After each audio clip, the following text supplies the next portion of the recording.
Okay, Toni Morrison begins her book with a passage repeated 3 times.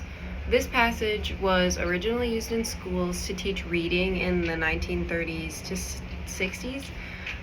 However, taken in the context of the book, the wording of the passage seems to describe a typical white family during this period of time. Firstly, I believe that this passage, being in its original use to be taught in schools for reading, provides a false representation of a perfect family that kind of would teach students to have an expectation for their own families um, that they should live up to and didn't always meet. In Toni Morrison's usage, the wording stays the same through the 3 repetitions, but the punctuation changes, and I believe that that has meaning throughout the rest of the book. The first time the passage is written, it flows like a regularly written story. The second time it's written, the punctuation is lost, making it a bit more disorderly, as it's just like one long run-on sentence. And then the third time the passage is written, there's no longer punctuation or spaces between the words, making it like completely unreadable, as it's just like one long word, basically. I believe that these paragraphs are insinuating what a perfect family should look like in the first version of the paragraph versus what like an actual breakdown of an American family would look like. So most commonly, white families would look like the first rendition of the passage, and then black families would look like the second or third.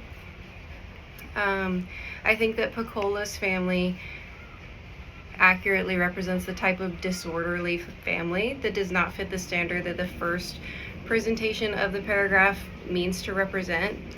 And I think that through her experiences in the book, we see that she thinks that her family may align with that kind of description, as she sees her life to be inferior to those of white families, and she struggles a lot with confidence because of that.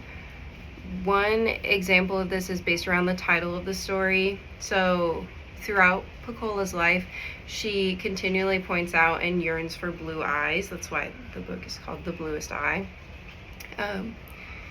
In the book, it states that the obsession began when she was young, and she was exposed during the holiday season that the best gift was a blue-eyed, like, white baby doll.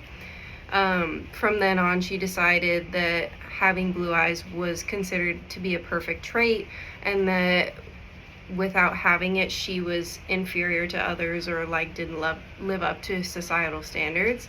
And I think that the obsession with blue eyes is also like a cover for her insecurities in other parts of her life. Like, her family life was not structured the way that a white family's would be, or like the typical description mentioned in the beginning. This obsession with wanting to live up to societal expectations is still apparent in society today. I believe that a main example of this in women's culture is the Miss America contest. According to a blog in the New York Times, Miss America deviates little from the thin, tall, heteronormative, and more often than not, white ideal of beauty. I think that seeing on a national scale this demographic of people represented as the ideal beauty standard causes young girls and just women in general to like think that they have to live up to that standard in order to be beautiful, and it severely damages their mental health. I think this is comparable to Pecola's story, as she saw a standard that she did not meet, and therefore she had a worse image of herself.